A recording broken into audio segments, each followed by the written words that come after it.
Tengan muy buenas tardes, participantes de la Cátedra de Derecho Internacional para optar al título de doctores. Permítame presentarme, algunos ya pues quizás me distinguen. Mi nombre es Omar Martínez, pertenezco aquí a la planta académica de IASIC. Doy clases a nivel de maestría, inicialmente de pregrado, actualmente dando clases de maestría a nivel de doctorado. Soy abogado de libre ejercicio, ejerciendo muy poco ya libre ejercicio, porque las situaciones. Bienvenido, amigo Roberto Flores. Muchas gracias, doctor. Buenas tardes. Buenas tardes. ¿Usted de dónde es? Perdone que le pregunte. Soy de Ecuador, doctor. Sí, pregunto por el apellido, Pillajo. Robert Flores Sí, yo Pillajo. le he dado clase a muchos hermanos ecuatorianos. Entonces, pues ya algunos me distinguen. Yo soy profesor universitario en algunas universidades. Ostento, pues, títulos de especialista, de posgrado en la Universidad de España y en la Universidad Libre de Colombia. Tengo unas maestrías en Derecho Penal, en Derecho en Criminología y en Criminalística. Aparte de eso, pues tengo doctorados también en una universidad de España, en Estados Unidos y acá en Venezuela de Educación. Por ahí tengo un librito que saqué ahorita hace poco, en el mes de diciembre. Se denomina Justicia Divina y habla sobre los errores y vicios del proceso penal venezolano, que también pues nunca escapan de los errores y vicios del proceso penal ecuatoriano. Aunque ustedes tienen allí, vamos a hablar algo de introducción, aparte para romper el hielo, aparte de introducción. Aunque ustedes se acogieron al Código Orgánico Procesal Penal, aquella figura de innovación, porque cuando llega la innovación a través de la globalización, pues todo el mundo surge a ver qué puede obtener de conocimiento de aquello. Y en Ecuador, pues lo tomaron también, como en todos los países iberoamericanos en su gran mayoría, y eliminaron aquel proceso inquisitivo y pasaron al proceso acusatorio. Sin embargo, en Ecuador pues tuvieron la buena suerte, digo, y la dicha académica de unir el Código Penal con el Código Orgánico Procesal Penal, y pues se llama Código Procesal Penal Integral, ¿no? O sea, en el mismo libro tenemos lo que es el proceso y tenemos las penas o las sanciones que puedan ser objeto de la violación de la norma jurídica. Acá en nuestro país, pues hay que reconocerlo, se dejó por separado y nuestro Código Orgánico Procesal Penal tiene ya 7 modificaciones en tan corto tiempo. O sea, pareciera que en pocas palabras no lo ha dejado crecer. No lo dejaron crecer porque resulta que lo han ido llevando a la mejor manera que puedan interpretar y que beneficie a determinados grupos. Eliminar una figura que era tan importante como eran los esclavinos, que era la participación ciudadana, y ahí fueron eliminando una cantidad de cosas. La última modificación se le hizo en el 2022, hace 2 años, y se hablaba sobre la imagen, pues, que ese código eh, estaba entre unas virtudes que podía tener era el respeto a los derechos humanos, donde se debe establecer el respeto a los derechos humanos, tomando en cuenta también la situación política y social que ha venido manejando el gobierno de turno. Entonces querían tener aquel maquillaje, pero aparentemente de lo que se hizo no es lo que se hace. Dicho esto, pues no sé cuántos alumnos tengo cuántos compañeros tenemos en esta clase. Ni sé cuántos son, ni cuántos son. Por él preguntaba, disculpe Roberto, si era de qué parte era, porque ni sé cuántos tengo de la hermana República de Ecuador, ni cuántos tengo de la hermana de aquí de Venezuela o de Colombia. Suelo preguntar esto porque, aunque el derecho internacional es una rama que el nombre lo dice internacional, acobija todo lo que tiene que ver con el derecho. Sin embargo, pues siempre cuando toca algunas cuestiones que tienen que ver con las normas constitucionales, pues siempre me toca, me gusta pues tocar un poquito sobre la Constitución ecuatoriana, la Constitución colombiana y la Constitución venezolana. Aunque para mí es un secreto que todos venimos de la Constitución de la Gran Colombia, de 1811. Y así sucesivamente se va evolucionando las constituciones. En la próxima charla vamos a hablar un poquito sobre las normas constitucionales que puedan tener efecto con el derecho internacional. ¿Por qué digo esto? Porque es que el derecho internacional se clasifica en dos ramas muy importantes. Hoy hablaremos sobre el derecho internacional, pero nos vamos a trasladar cuando estudiamos el pregrado, que veíamos el derecho interno, veíamos el derecho público y el derecho privado, que es lo que se acobija dentro de nuestros estados donde pertenecemos, y que son, si se quiere, monitoreados por la constitución de cada estado, porque todo cuanto se haga allí debe estar enmarcado dentro de la norma constitucional. Muchas veces lo decimos a viva voz, pero muchas veces eso no se cumple. No se cumple porque hay ciertas cuestiones violatorias de las normas constitucionales y se hace caso omiso muchas veces de todo eso cuanto se vulnera. Y cuando se comienza a vulnerar la Constitución, pues se comienza a vulnerar algo que se denomina el Estado de Derecho. Y entonces nos vamos desviando a determinadas conductas y políticas que cuando lo vemos desde el punto de vista jurídico, social, es la violación de los derechos humanos, que es fundamental y que están establecidos en toda Carta Magna de cualquier país y que están suscritos a través de tratados internacionales con la Convención internacionales y que están regulados por el derecho constitucional internacional con sede de San Francisco, que data de 1947. No voy a darle el derecho de palabra al único participante que tengo aquí, al amigo Roberto, para que me explique y disculpe la pregunta, ¿qué hace Roberto? ¿A qué se dedica? Doctor, un gusto saludarlo. Mi nombre es Robert Flores, soy de la ciudad de Quito, de la capital, pero vivo en la ciudad de Guaranda porque trabajo aquí en la ciudad de Guaranda. Soy docente en la Universidad Estatal de Bolívar. Anteriormente a esto estaba dando clase en la Uniandes y era abogado en libre ejercicio. Luego me pasé acá a la ciudad y ahora estoy ejerciendo ahí, trabajando. ¿Y qué estudios ha tenido, Roberto? Pues soy abogado, eh, soy licenciado en Ciencias Sociales, abogado, magíster en Derecho Constitucional y doctor en Jurisprudencia. Y tengo pues el gusto de compartir la cátedra de Derecho Constitucional con mis estudiantes. Qué bueno. O sea, lleva la estirpe de la docencia. Sí, sí, sí, me gusta Aquella, mucho el asunto de la docencia. aquel gusanillo que llevamos de la docencia y que cuando nos ponemos a analizar, muchas veces no es la retribución que esperáramos como docentes, porque si no existiéramos nosotros, pues no existirían profesionales idóneos, pero lamentablemente es así. Viene a mi mente una vez la señora Becker, por Alemania, que hizo de las corporaciones, le estaban solicitando un incremento salarial, a pesar que en la Comunidad Europea pues la gente gana lo que debe ganar. Pero ellos querían reunirse con Becker para que les diera un poco más de incremento salarial y ella se reunió con los representantes de todas las corporaciones de profesionales. Y entonces ella dice, mi primer incremento salarial va a ser para los profesores, los maestros, sector educacional, que va a ser compartido igual con el sector salud y el sector que tiene que ver con la justicia. Jueces, alguaciles, fiscales, todo cuanto, defensores públicos, todo cuanto tiene que ver con la justicia. Y el segundo va a ser para arquitectos, la rama de ingenieros, contadores, así sucesivamente va siendo un desglose. Como siempre en la vida existe un Pepito preguntón. Alguien se paró y levantó la mano y le dijo que quería que le explicara por qué esos tres grupos de profesionales estaban en primer término. Dijo, yo le voy a explicar por qué es que el maestro, el profesor universitario o de escuela, está para formar futuros profesionales. Y si no existieran ellos, pues no existirían ni abogados, ni médicos, ni arquitectos, ni contadores, ni nada de nada.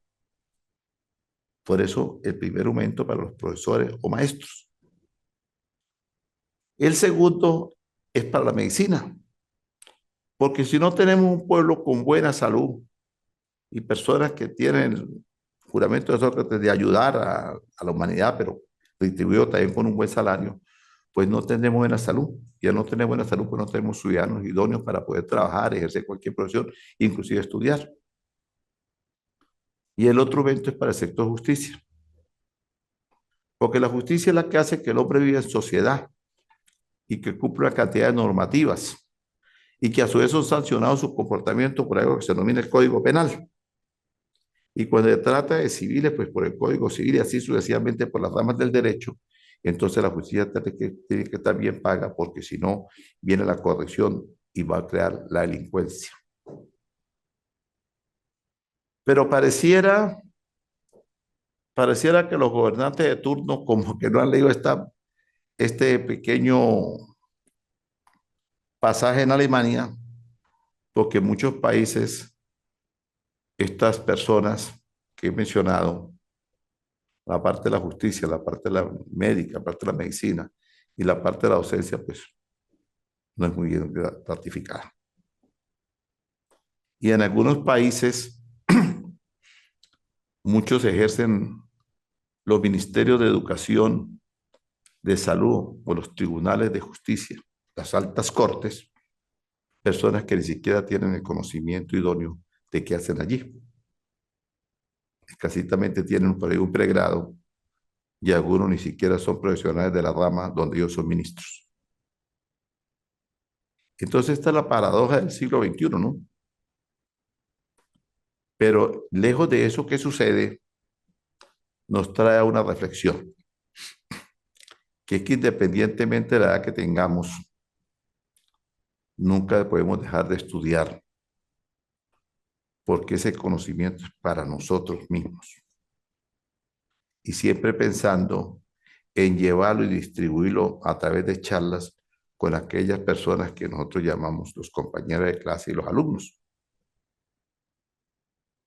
Y cuando vamos a dar aquellas clases que hemos podido aprender, tenemos que manejarla, en mi criterio, respetando de cualquiera, es hacerlo de una manera humanitaria, dejando a un lado el ego, porque es que esas personas que están allí al frente escuchándonos también tienen información académica.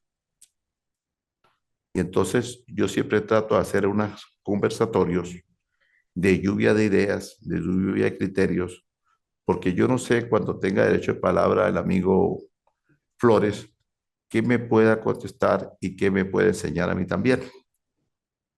Porque el hecho de estar yo aquí en este lado como docente no quiere decir que yo tengo toda la verdad absoluta. Y yo también puedo transmitirle algunos conocimientos a Flores porque soy el profesor de la asignatura. Pero eso funciona cuando existe aquello que no es el ego, existe aquel respeto al conocimiento de la persona. Y por eso yo hago un eslogan de lo que manejaba el fundador de este instituto, el doctor Javier Méndez, que decía que no hay nada más bonito que las ventanas abiertas al conocimiento. Y cuando nos sentamos aquí, estamos aperturando la ventana para profundizar el conocimiento infinito. Porque ejemplo lo tenemos, usted está en Ecuador y está escuchando una clase aquí en Venezuela. Y usted allá me transmite a mí algo y yo capto aquí en Venezuela. Eso es la era informática, la globalización que permite el acercamiento entre países y nos permite discernir sobre el tema académico, pasando por fronteras sin pasaporte y nada, sino solamente va funcionando el conocimiento que vamos llevando de determinadas partes. Entonces, la importancia que existe de poder tener estas conversaciones y que la gente pueda cada día adquirir más conocimientos y poder obtener mañana un doctorado. Entonces, pues para mí es un placer dirigirme a usted y a los que están presentes. Creo que más tarde se pondrán en contacto y si no tendrán que ver la clase porque esto queda grabado por la plataforma para que posteriormente puedan discernir sobre el trabajo que cada quien va a enviar.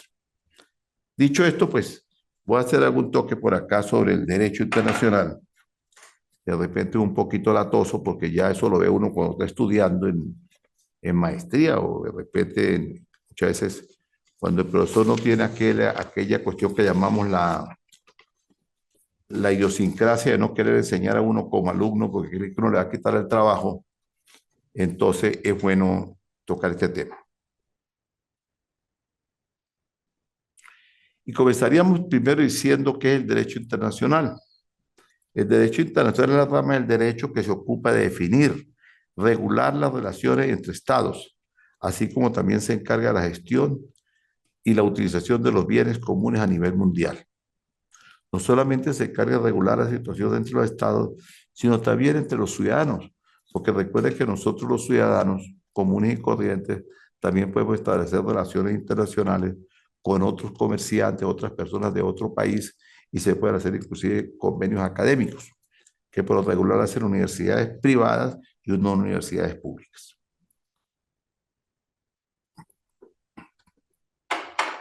Entonces allí es cuando definimos la clasificación de lo que es el derecho internacional público y lo que es el derecho internacional privado. El público, pues, lo que se trata son las negociaciones de estados, perdón, en convenios o tratados. Y el privado se trata sobre las personas que pueden hacer negociaciones, pero siempre y cuando estén establecidas dentro de las normas constitucionales de cada estado, tanto el estado con que está negociando como el estado donde sale la negociación. Por eso los tratados internacionales a través de los estados de cualquier república se denominan tratados supraconstitucionales y que siempre van a quedar por allí a la par de la Constitución, que de aquella famosa pirámide que dice que está allí los que son las leyes, la Constitución encabezando toda esa cantidad de leyes y toda cantidad de articulados, entonces allí están los tratados a un lado. Entonces esa es la importancia de los tratados. Si comenzamos a hacer un poco de historia, podemos decir que el tratado internacional más antiguo data de Mesopotamia. Y pues fue un tratado pactado entre Mesopotamia y Humán. Eso sucedió alrededor del año 3100 a.C.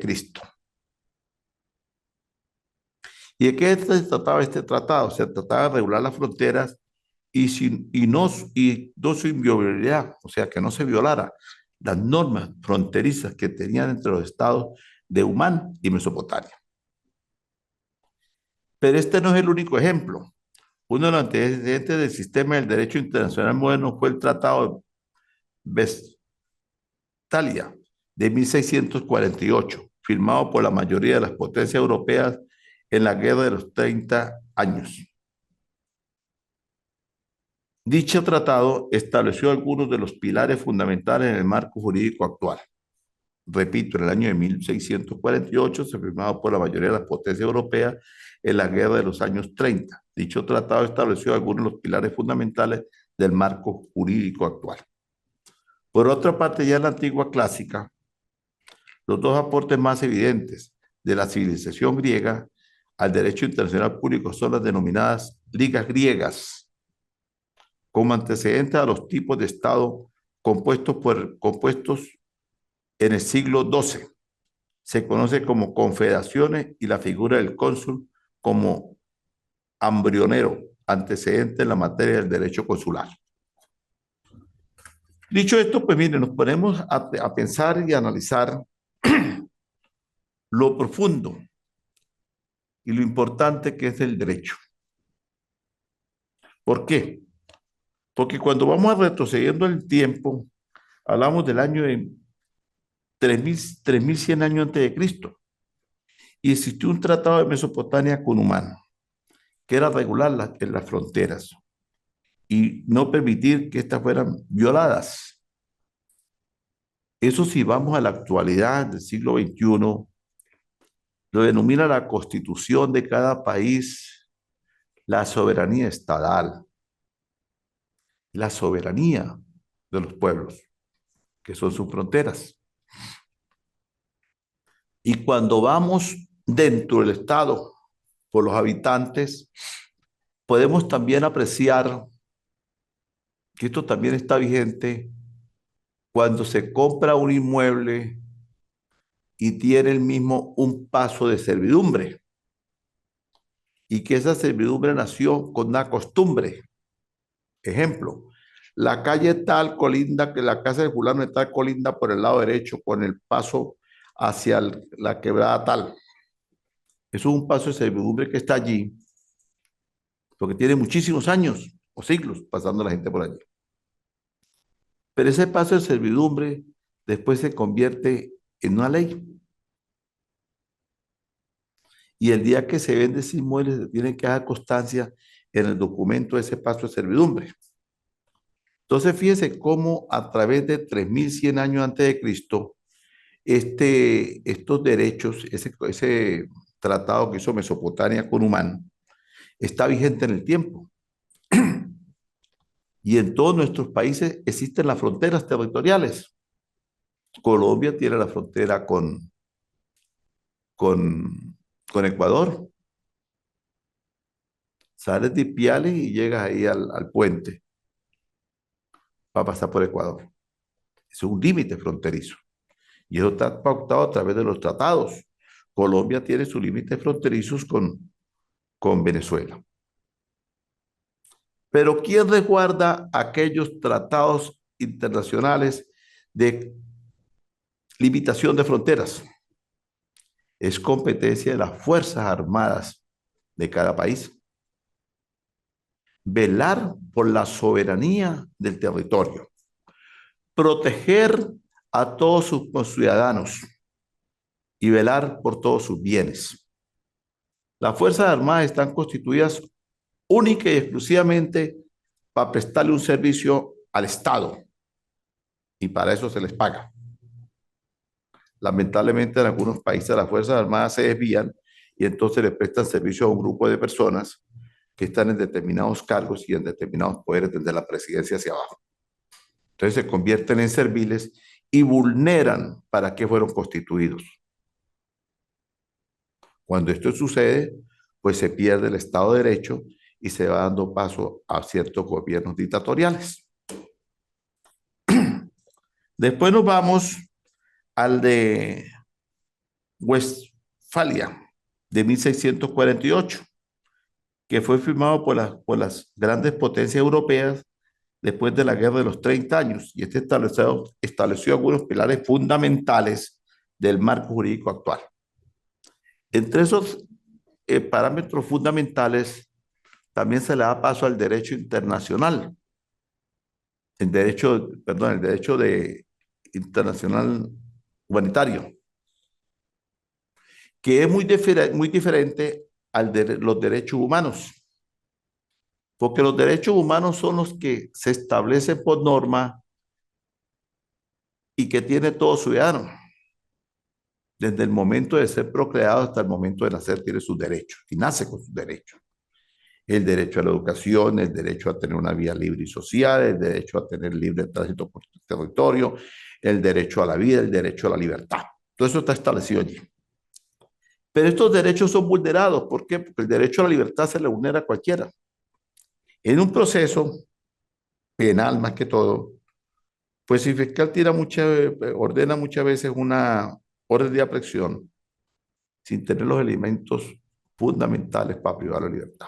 Entonces le está vulnerando un derecho constitucional, le está vulnerando un derecho de tratados internacionales que suscriben los tratados por la Constitución Internacional de respetar los derechos humanos, está vulnerando los derechos que son sancionados por la Comisión de Derechos Internacionales con sede en Costa Rica y que pueden pasar a formar parte de la Corte Penal Internacional con sede en La Haya. Es una cantidad de transitares, ¿no?, que tiene el derecho. Entonces, todo esto es muy importante, comenzar a tocar esto, porque yo no me puedo ir a hablar a usted de derecho internacional, una cantidad de situaciones que se manejan y organizaciones, si no tocamos las raíces del derecho. Esto es tan igual como cuando comenzamos a estudiar el derecho y nos dan introducción al derecho. Aquella materia un poco fastidiosa, introducción al derecho, pero cuando nos ponemos a estudiar a la profundidad, pasamos posteriormente a otros semestres y comenzamos a ver el derecho probatorio. Después salimos de la universidad y obtenemos el título de pregrado de abogados y entonces nos vamos a tocar allí con algo fundamental, que es promover e investigar.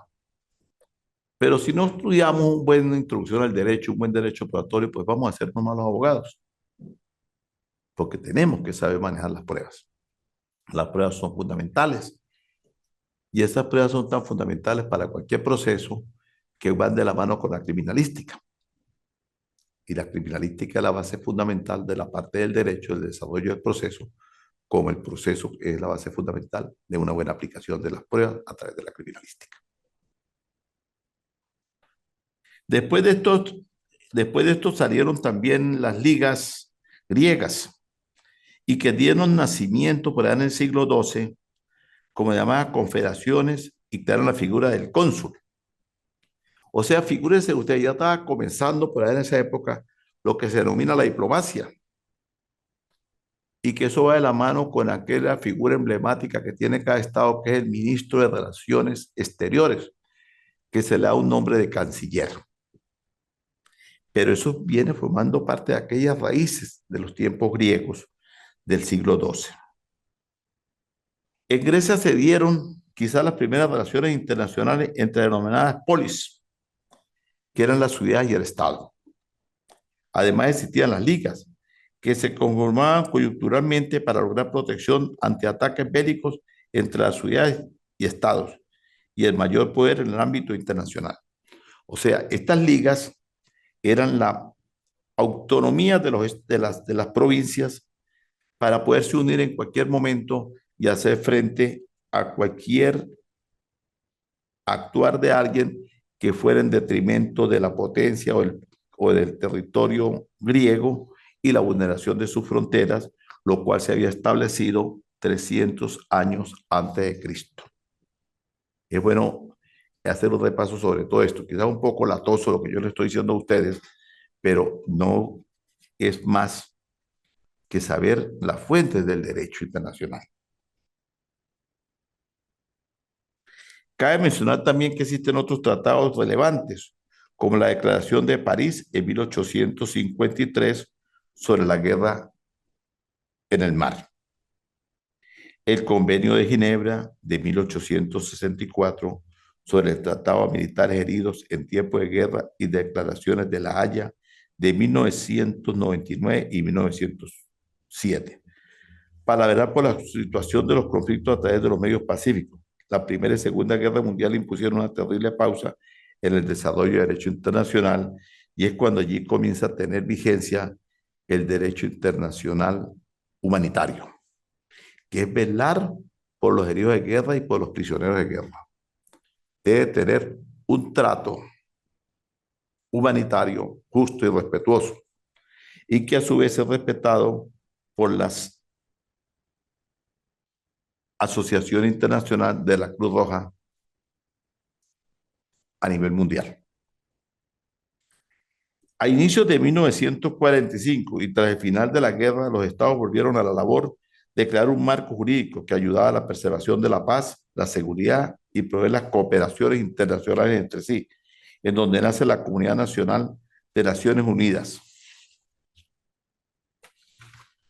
Nacieron allí las Naciones Unidas, y a finalizar la Primera Guerra Mundial, las Naciones Aliadas emprendieron en 1917 una gran labor con el fin de buscar una unificación legislativa que diera como resultado la creación de la Sociedad de Naciones.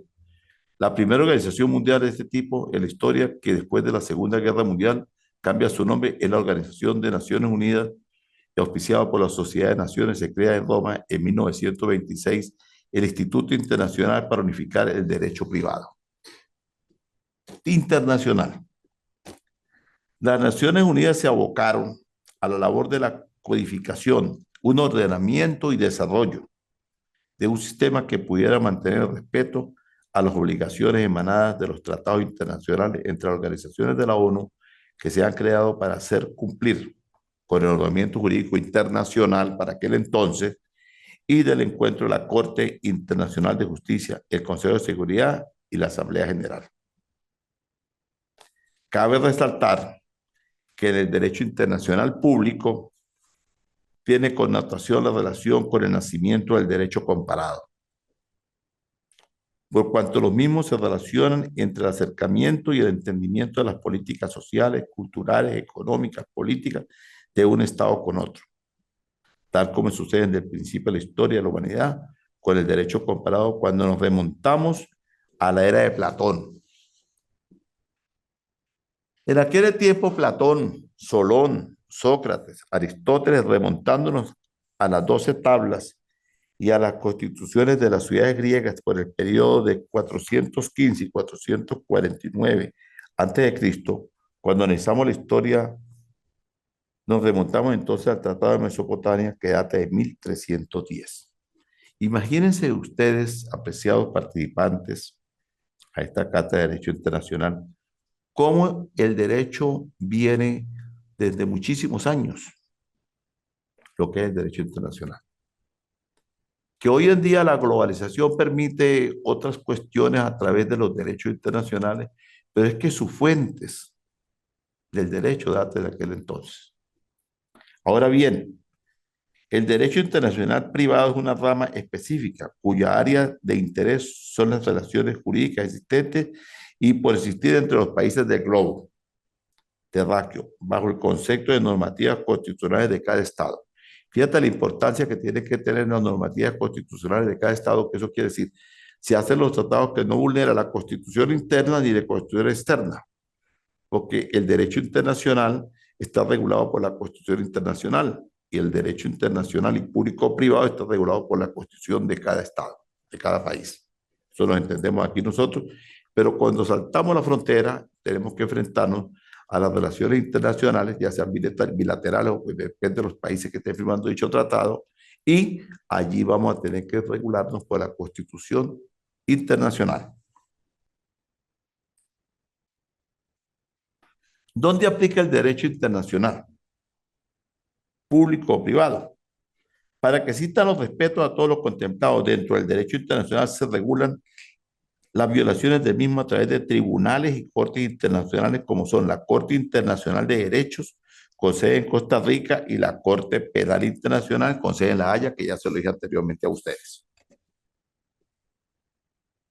Esto tiene, por supuesto, unos rasgos particulares.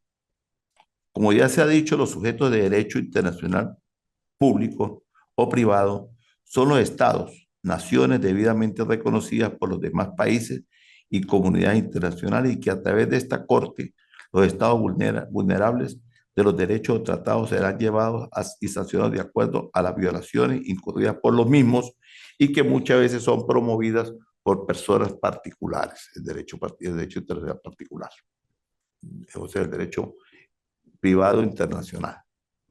¿Por qué? Porque a mí como ciudadano común y corriente se me violentan mis derechos a través de un proceso, pues yo acudo a la a la Corte Internacional de Derechos Humanos y también puedo acudir a la Corte Penal Internacional. Porque hay algunos delitos, y no vamos a salir del derecho y vamos a clasificar la parte penal, hay algunas situaciones que atentan contra la humanidad, independientemente que sea uno o dos, sea una consorcio de personas afectadas, y eso se convierte en delitos de lesa humanidad. Y los recuerden ustedes, apreciados participantes, que los delitos de lesa humanidad no prescriben. Por eso es muy bueno cuando están en el poder vilipendiar, ofender, torturar, desaparecer a determinadas personas y hacer determinados actos vandálicos en contra de la humanidad, en contra de sus mismos semejantes y contra sus mismos conciudadanos y contra los bienes de estos. Pero tarde que temprano, la justicia del hombre, la ley del hombre llega. Y si no llega la ley del hombre, llegará la justicia divina que pasará a la respectiva factura. Pero nadie sale beneficiado antes de irse si no paga lo que ha hecho. Es mi criterio personal, ¿no? Pero está la justicia. Estos convenios que hemos hablado, también tenemos que es sobre la salida del derecho como el derecho es tan profundo y tiene algunas frases que existe que son los elementos del derecho internacional son su soberanía como elemento central de los estados. Debe existir la equidad, que no es más sino remontándonos al nacimiento del derecho, como lo decía Ulpiano. Ulpiano decía por allí aquella frase que decía, dale a cada quien lo que le corresponda.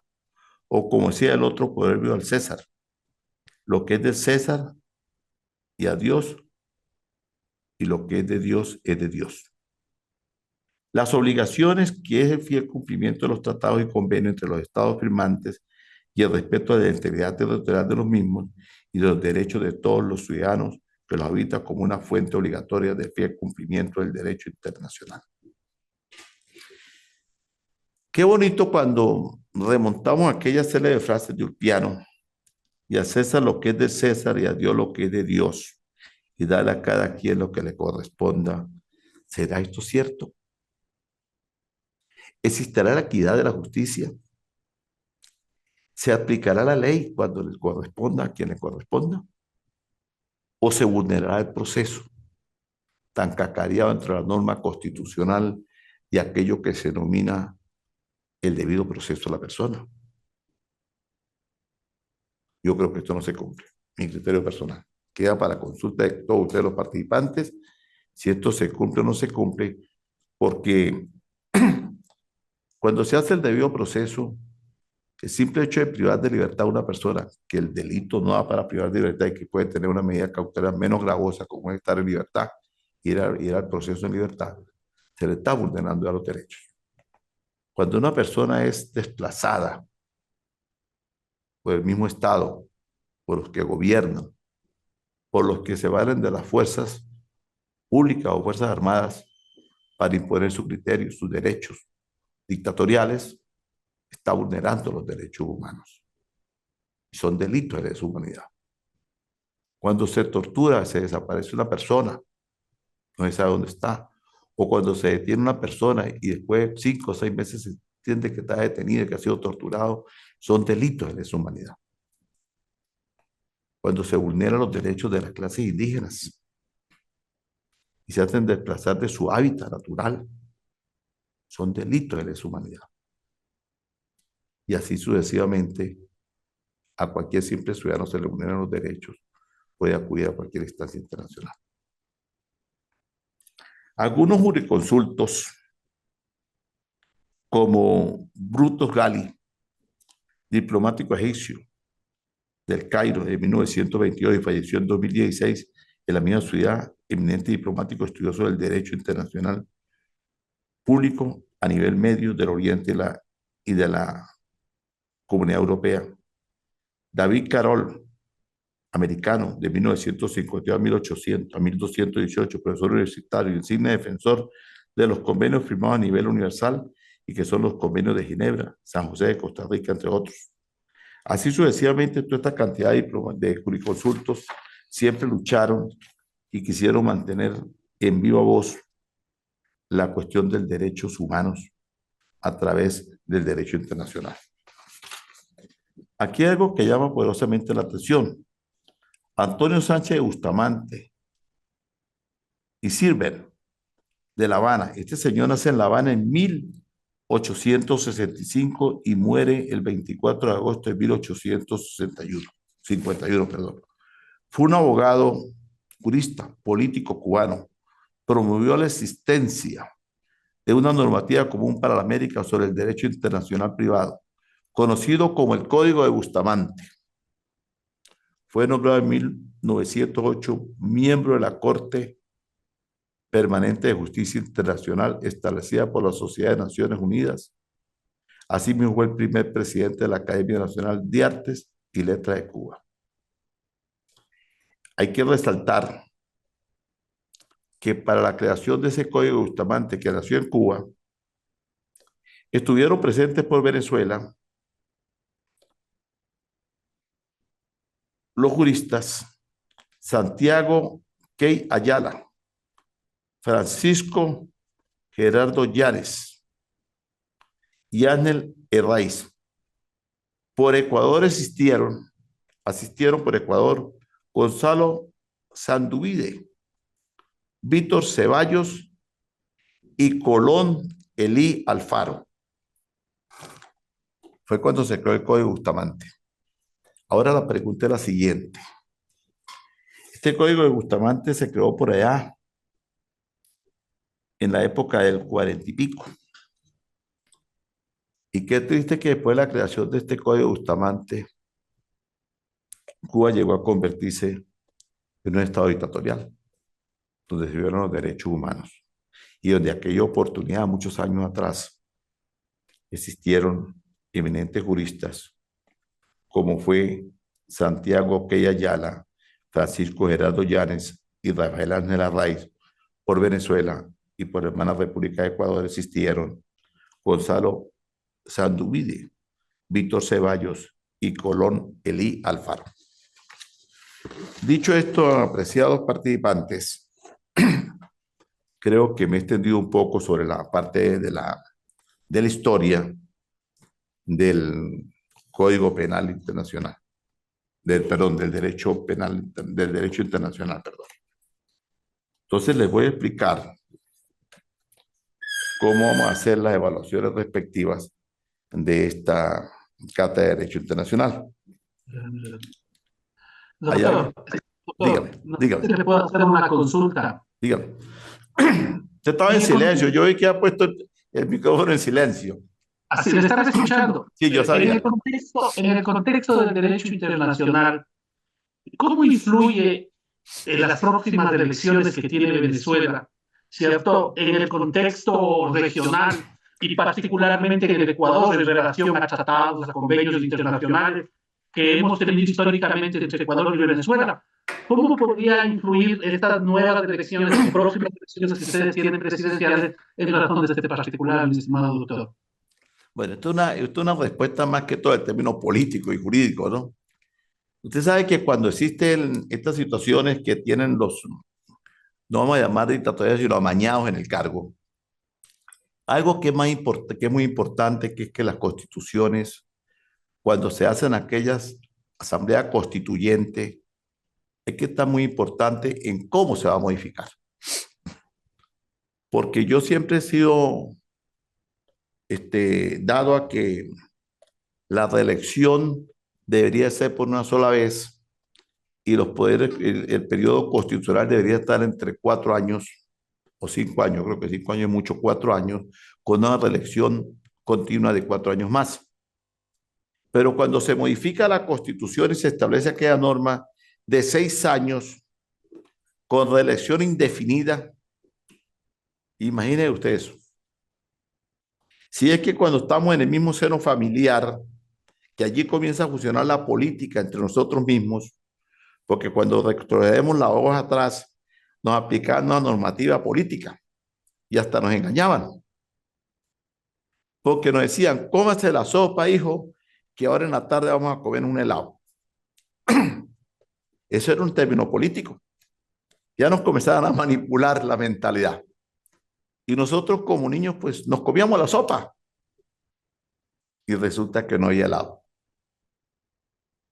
Porque de repente las condiciones económicas y eso, pues había el helado, pero por ahí el domingo, el sábado que lo sacaban a uno, que era cuando uno salía por ahí medio pintoso ya para la plaza, a ver la plaza. Eso pasa como los políticos cuando se ponen a ofrecer puentes donde no hay ríos y entonces alguien dice, señor fulano de tal, pero es que no tenemos río, no importa, también le hacemos el río. Entonces es un engaño político. La situación nuestra en Venezuela, pues no es para tocarla en clase, pero es conocida por todo el mundo.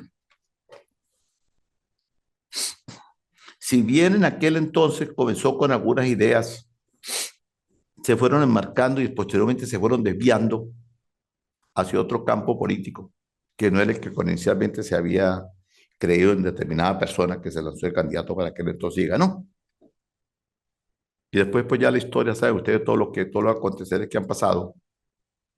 Tenemos otros gobernantes actualmente, pero que numéricamente da a entender que cada quien tiene un ciclo. Y cuando nosotros los seres humanos nos queremos atar a algo, pues cometemos una cantidad de errores.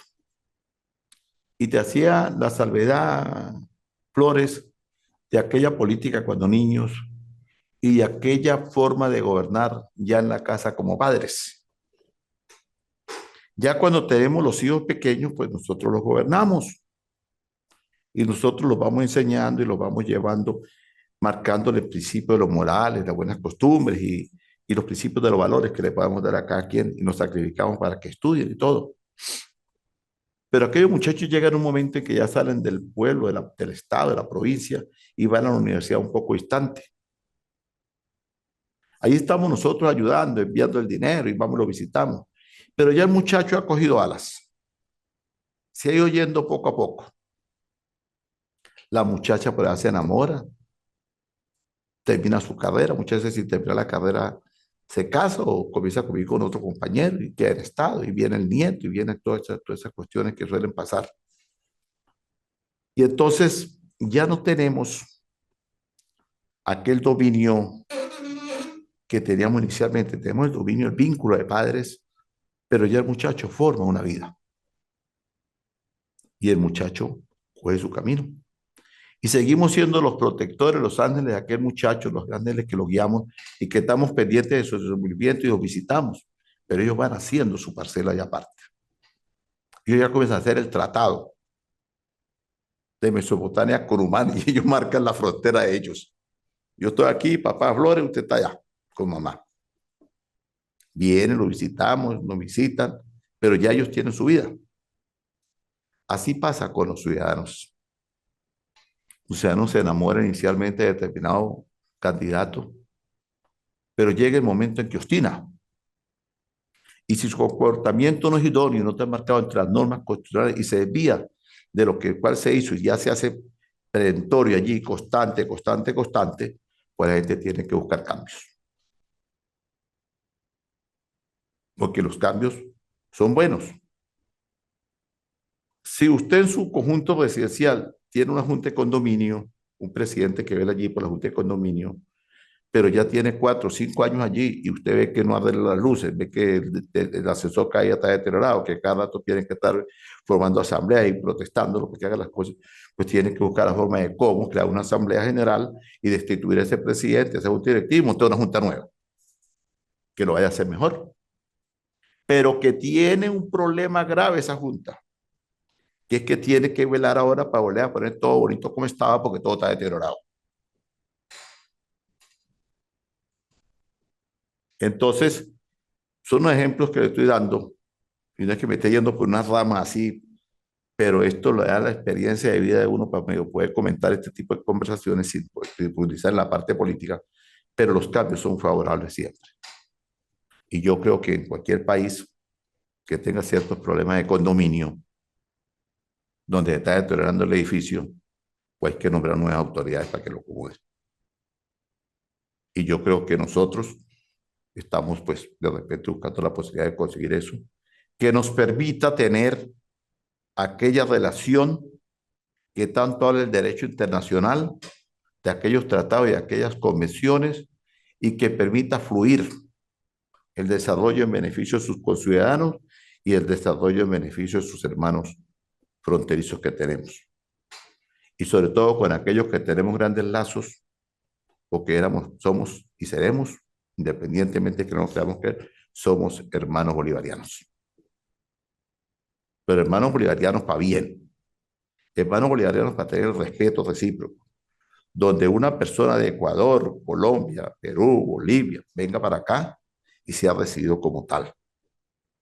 Y que yo vaya a ese país, pero en una condición de delincuente ni de emigrante, a poner en el gentilicio venezolano por el piso, porque esto también ha permitido el éxodo de una cantidad de personas que han salido del país, pero muchas han salido mucha plaga. Personas que van a generar conflictos y convertirse en una karma delincuencial en determinado país como está sucediendo. Y que tiene que existir, por lógica, una depuración y que tiene que existir las sanciones de aquellos ciudadanos que van a determinado país a generar problemas.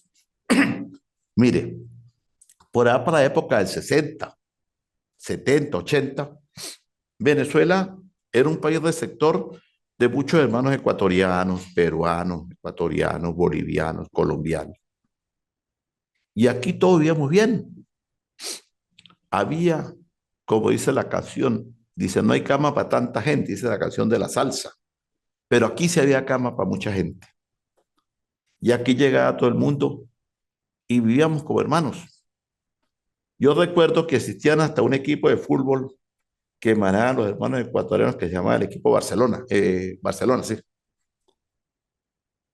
alusivo a una provincia de ustedes. Y se jugaba y se compartía fútbol y se iba a discotecas y donde quiera bien. Pero cuando la Junta de Condominio comenzó a funcionar mal, esas personas que han formado aquí talleres mecánicos, talleres metalúrgicos, carpinterías, otros ya profesionales, muchos médicos venían aquí a hacer pasantías, hacer especializaciones, todos emigraron, todos se fueron. Pero hubo una juventud de desarrollo en estos años que solamente no aprendieron a estudiar ni nada, sino aprendieron a delinquir, a ser delincuentes. Y entonces se han ido extendiendo en diferentes países, creando problemas y mancillando el buen nombre de nosotros, la gente de bien de Venezuela. Como también ha habido muchachos buenos, estudiantes profesionales, que se han ido. Y aquí enfrente tiene usted un padre de 6 hijos que está fuera de Venezuela. Yo tengo una hija en Bolivia que es administradora de empresas y tengo 5 hijos en Estados Unidos que es ingeniera, una abogada, 2 abogados y un médico. Porque la situación se puso pues bastante difícil y bastante, la parte económica y todo, pues genera problemas. Entonces miraron, yo voy a Estados Unidos, voy a España, y ahorita estoy haciendo una convalidación del título mío de abogado en España y estoy buscando la posibilidad, ya me ofrecieron de dar clases en una universidad española, y yo pues estudié en España también un doctorado. Pero esas son las situaciones cuando existen los errores, son errores políticos. Y cuando existen los errores en familia, entre la pareja, pues hay una institución que se creó muy buena, que se llama el divorcio. Y esa situación del divorcio está allí para tomarla cuando no existe ya un criterio de acercamiento y existen ciertos problemas internos entre la pareja. Entonces el Tratado de Humán como soprania del año 3000 años, 3100 años antes de Cristo, pues hay que romperlo. Pero de por medio quedan los hijos, que es la obligación, la carga de parte y parte, pues, verla por ellos. Entonces, ¿qué ha pasado? Aquí, pues yo creo que ya el tratado se rompió. Y aquí, pues tiene que existir la semana entrante otra reestructuración de Estado que vaya en beneficio no solamente de mí o de Omar Martínez, sino en beneficio de una sociedad y en beneficio de los pueblos hermanos, para que también no tengan que estar absorbiendo una carga de una cantidad de personas que solamente han ido a convertirse en problemas y a invadir espacios que aquellos conciudadanos en cada país estaban bien, pero ha llegado buenos ciudadanos en Ecuador venezolanos. Yo conozco muchos amigos míos, abogados que están dando clases, que son catedráticos en muchas universidades allá, hay médicos, pero también hay plaga. Y como decía mi abuelo cuando yo era un niño, mijo, a la casa hay que cortar la hierba. Todo ese montecito que está al lado hay que arrancarlo, porque cuando no se limpia la hierba, sale la hierba mala. Y de ahí puede salir culeras y bichitos que no van a generar problemas en la casa.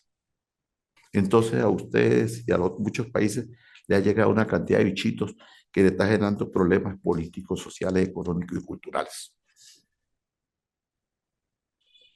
Para aquel entonces, años atrás, venían de allá para acá, venía tal cual persona, tal cual por ahí, pero como que se adaptaba al ambiente y como que el otro paisano le decía, mire, aquí no venga a echar la bativa, aquí tiene que portarse bien y si no, nosotros mismos lo vamos a sacar, porque usted no viene a jugar aquí la estadía de nosotros, que estamos aquí bien y que tenemos hijos venezolanos y que aquí tenemos un taller, que aquí tenemos... Mire, aquí existía, yo hace muchos años fui presidente de la Federación de Pequeños y Medianos Industriales, fui vicepresidente. Y en una ciudad de Mérida, estado Mérida, yo fui presidente de esa Cámara Industrial ahí antes de ser vicepresidente de FEINDUSTRIA a nivel nacional. Y ahí existía una colonia ecuatoriana que se dedicaba mucho a los tejidos. Y yo recuerdo, para aquel entonces, estamos hablando de 1990 y pico, 92, 93, yo les ayudé con muchos créditos. Estaba Luis Tache, una cantidad de Alfaro, hay una cantidad de personas. Y tenían aquellos talleres y hacían suéteres, hacían bufandas, hacían gorras, hacían morrales, todo en tejido. Y se vendía por los páramos andinos, se vendía todo eso, se llevaba a Margarita, se llevaba a los colonias Tobar, en diferentes partes turísticas se vendía eso. Y da tristeza ir uno ahorita a ver esos talleres grandes, esos galpones que tenían las máquinas allá paradas con un poco de plástico encima, porque los muchachos que ellos procrearon, que les dieron un estudio, se fueron. Quedaron allí los viejos, por ahí echándole de vez en cuando un trapo a la máquina para que no se eche a perder y echando el aceite de vez en cuando la prenden para que no se atranque. Y todo ese aparato productivo va a generar economía y desarrollo social y cultural de los pueblos. Porque yo aprendí un eslogan que decía, y yo lo decía constantemente, la artesanía es el arte cultural representativo de las costumbres de cada pueblo. Cuando usted tiene en mano un poncho ecuatoriano, un modelo ecuatoriano, donde esté usted le da nostalgia. Porque esa es la vibra que le toca la sensibilidad a uno. Cuando usted se come una comida en X parte donde usted se encuentre en Europa, que sea típica de su país, de su pueblo, siente aquel arraigo de su país. Y qué triste ver uno que muchas veces ya no tenemos un arraigo. Creo que en grueso modo, y tocándole puntos de cultura autóctona y contándole cultura de la humanidad, de la familia, le contesté su pregunta. ¿O no? Usted me dice. Sí, muchísimas gracias, doctor, muy amable. Muchas gracias, sí. Entonces esperemos para otra clase que viene que podamos hablar. Y creo que dentro de 15 días, que ya ha pasado el proceso político y electoral, y hablaremos de algunas cosas. Por lo menos en Ecuador ahorita está viviendo, en estos días, la detención de algunas personas que están involucradas con el asesinato del que era candidato presidencial y que algunos fueron penados, creo que con 12 años por ser cómplices, cómplices necesarios. Y por ahí están investigando otras cuestiones allí. Yo pues les invito a ustedes como estudiosos de la rama del derecho internacional, es no ser chismoso, porque nos confunden como chismosos, pero como estudiantes de derecho internacional tenemos que estar pendientes de los acontecimientos internacionales. Porque imagine usted estudiante de derecho internacional, futuro doctor en derecho y relaciones internacionales, y que un alumno diga, profe, usted está estudiando derecho. Sí, yo estoy estudiando derecho, usted es doctor. ¿Y cuál es el tratado más antiguo que existe?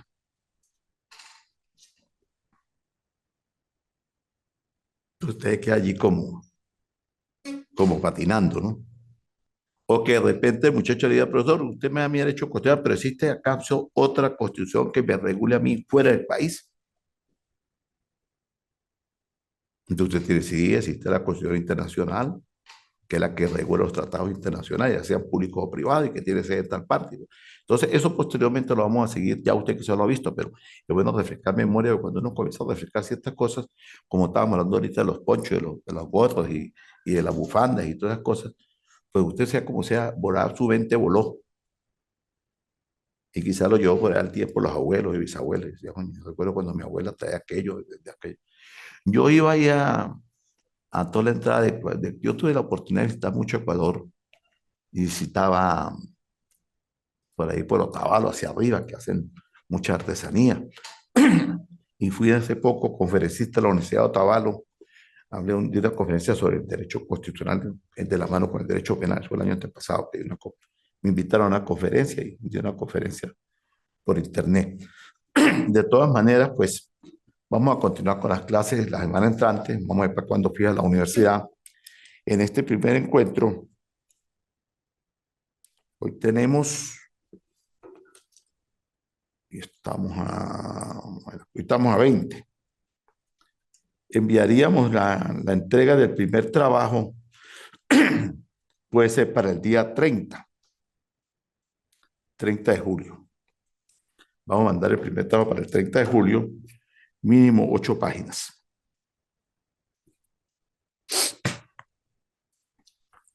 Derecho internacional. Estuvo presente el amigo Flores, Ecuador. Lo que pasa es que esta clase a esta hora para nosotros es un poco fuerte, porque es la hora del almuerzo, la hora que la gente está compartiendo con la familia, hoy es sábado. Y por lo regular todos pues nos pasamos trabajando y entonces El sábado, pues uno siempre quiere estar con la familia, de repente con un grupo de amigos, echando por unas pocholitas, alguna cosa está haciendo uno. Y entonces, pues uno dice, oh, ya tengo que ir a sentarme a la clase. Pero vamos a decir, a mí no me consultaron, pero yo por lo menos me gusta los sábados de la clase, por ahí golpe 9, 9:30 de la mañana, que está todo el mundo fresquito para poder discernir en el tema. Entonces, vamos a hacer un trabajito de 8 páginas y vamos a tratar en el mismo sobre tratados, sobre lo que son los tratados, lo que es el derecho internacional, concepto y historia sobre jurisconsultos. Esa historia sobre jurisconsultos, no vamos a tratar los nuevos, ¿no? Que si Borja, que si Asua, que Chovenda, que Pavaquijano, no, no. Vamos a tratar sobre los jurisconsultos griegos. Qué bueno tratar sobre la mitología griega, porque allí vamos a hablar sobre lo que son los señores estos que les comentaba, que son Eupiano, Sócrates, Ulpiano, Sócrates, allí mencioné otro más por allí. Bueno, hablemos sobre los jurisconsultos griegos, ustedes lo van a investigar cada quien. Entonces van a hacer un análisis, comencemos primero sobre los consultos griegos. Jurisconsultos griegos, Sócrates, esto. Él tiene por allí una parábola tan importante que dice, estudié tanto y tanto y tanto que llegué a la conclusión que no sé nada.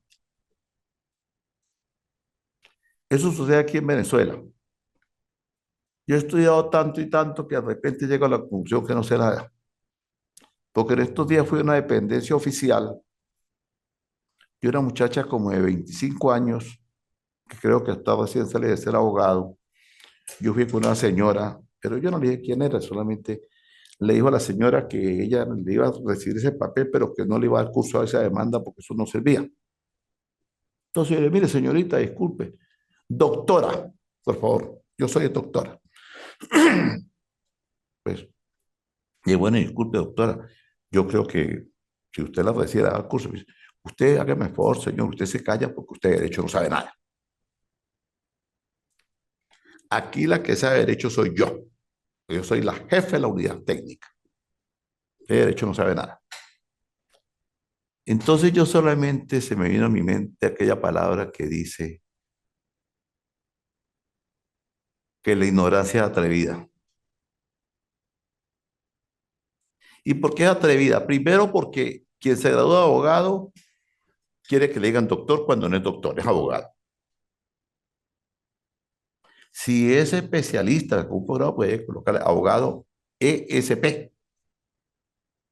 Si es magíster, puede colocarle abogado MSC, ¿verdad? Para que sepa que es magíster.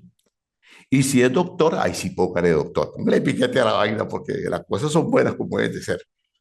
Porque es que para llegar aquí arriba, pues uno tiene que estudiar. Entonces aquella niña, porque una niña me decía que yo no sabía nada de derecho y que la jefa dije que eligiera doctora. O sea, bueno, yo le dije doctora para que no me molestar, pero nunca le dije quién era. Entonces, pues, esa es la importancia de no manejar tanto el ego. Porque entre más humildes seamos, más nos jodemos en la gente. Porque es que muchas veces la gente, yo veo muchos que andan mucho fuga y corbata y mira a todo el mundo así para abajo, de hombros para abajo y resulta que no llegan a donde podemos estar nosotros, Flores. No llegan. Pero nosotros vamos llegando no para que nos vean como somos, sino el mundo da vuelta y no sabe si mañana esa persona la tenemos enfrente dándole clase. O de repente el jefe de ella, un fiscal, cualquier cosa, un juez, dice, fue mi profesor. Y entonces va a decir, conchale, yo que le falté el respeto a ese señor. Entonces, la importancia de estudiar. Continuamos aquí con el trabajo. Entonces, una historia sobre los jurisconsultos de la época griega, hablar sobre los tratados que comenté en la clase, hacer un poquito de historia sobre los mismos, porque esa es la fuente del derecho, fuente de los tratados. Y manejar conceptos del derecho internacional y organizaciones constituidas a nivel mundial. Allí yo mencioné varias, ¿verdad? Allí se pueden ustedes simplemente verla, montarse en la plataforma. Allí están los años. Entonces buscan a través de información sobre este tema. Este trabajito inicialmente le vamos a asignar un 30%. Si la universidad me dice a mí que vamos a tener 4 encuentros, entonces lo bajamos al 25%, ¿verdad? Y si no, lo vamos a dejar en 30, 30 y el último en 40. ¿Te parece? Bueno, amigo Flores, solamente me restan las gracias por haber estado usted presente en la clase y tienen unos minutos para que sin ninguna pena diga cómo le pareció. Muchísimas gracias, doctor. Muy agradecido por sus conocimientos, por su aporte importante, por el entendimiento y la comprensión de algunos asuntos que para mí hoy se ampliaron bastante, ¿verdad? Muchísimas gracias y quedo agradecido. Ok, tratamos de llevar las clases tocando también el punto humanitario, punto humano, porque no podemos solamente irnos al punto académico, porque ya seríamos la mucha cháchara y resulta que dejamos al lado la parte humana. Cada vez que podamos reducir la parte que somos como seres humanos, vamos a hacer el bien sin mirar a quién. Y vamos a transportarnos para crear aquel vínculo que puede existir entre el docente y el oyente, porque no hay nada más importante. Porque hoy estamos aquí, mañana no vamos a saber dónde vamos a estar. Y de repente mañana, pasó mañana, estaré yo por allá en Ecuador y aparece el profesor, ¿qué va a fue mi profesor? Mira, aquí estoy yo para servir. Entonces, recogemos lo que sembramos. Cuando sembramos cosas malas, pues no recogemos cosas buenas. Y entonces viene a cotación lo que decía mi abuelo. Hay que quitar la gramita alrededor de la casa para que no se hagan bichitos y nos piquen. Dicho esto, pues solamente me resta decirles que, pues, que tengan un fin de semana, que el gran creador del universo pues les guíe y siempre les ilumine para hacer el bien. Un gran abrazo, Flores. Muy Muchísimas gracias, doctor. Pase bien. Usted, por ahí está mi número de teléfono, es 0414 740 0414 740 5080. Cualquier cuestión que requiera, no duden en llamar. Estoy para servirle. ¿Ok? Bueno, muchísimas gracias. que la pasen muy bien. Que tengan feliz fin de semana.